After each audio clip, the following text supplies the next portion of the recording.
निश्चित रूप से यहाँ भारतीय स्वतंत्रता सेनानियों द्वारा लिखी गई कुछ प्रसिद्ध पुस्तकों का अधिक विस्तृत अवलोकन दिया गया है। एक, जवाहरलाल नेहरू द्वारा भारत की खोज। यह स्मारकीय कार्य भारत के इतिहास, संस्कृति और दर्शन का एक व्यापक विवरण प्रदान करता है। नेहरू के कारावास के दौरान लिखी गई यह पुस्तक एकजुट और स्वतंत्र भारत के उनके दृष्टिकोण को दर्शाती है। 2. महात्मा गांधी द्वारा सत्य के साथ मेरे प्रयोग। एक आत्मकथात्मक कार्य जो गांधी के जीवन, सिद्धांतों और अहिंसक प्रतिरोध के दर्शन पर प्रकाश डालता है। यह आत्मबोध की दिशा में उनकी यात्रा और भारत के स्वतंत्रता संग्राम में उनकी भूमिका का पता लगाता है। 3.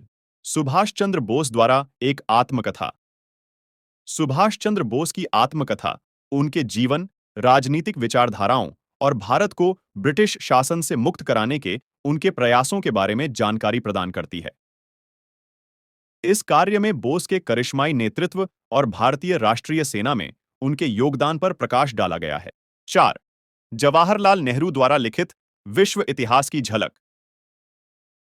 उनकी बेटी इंदिरा को लिखे पत्रों के रूप में लिखी गई यह पुस्तक ऐतिहासिक घटनाओं और व्यक्तित्वों की एक विशाल श्रृंखला को कवर करती है। नेहरू विश्व इतिहास की इन झलकियों को भारत के स्वतंत्रता संग्राम से जोड़ते हैं, जिससे यह एक जानकारीपूर्ण और आकर्षक पाठ बन जाता है। 5. महात्मा गांधी द्वारा लिखित the story of my experiments with truth. Gandhi की स्पष्ट आत्मकथा उनके आध्यात्मिक और राजनीतिक विकास को रेखांकित करती है। यह अहिंसा सहित विभिन्न सिद्धांतों के साथ उनके प्रयोगों को प्रकट करता है और सत्य की खोज की चुनौतियों और विजय पर प्रकाश डालता है। ये पुस्तकें न केवल ऐतिहासिक अंतर्दृष्टि प्रदान करती हैं, बल्कि उन वैचारिक नींव की गहरी समझ भी प्रदान करती हैं, जिन्होंने भारत के स्वतंत्रता संग्राम को आकार दिया।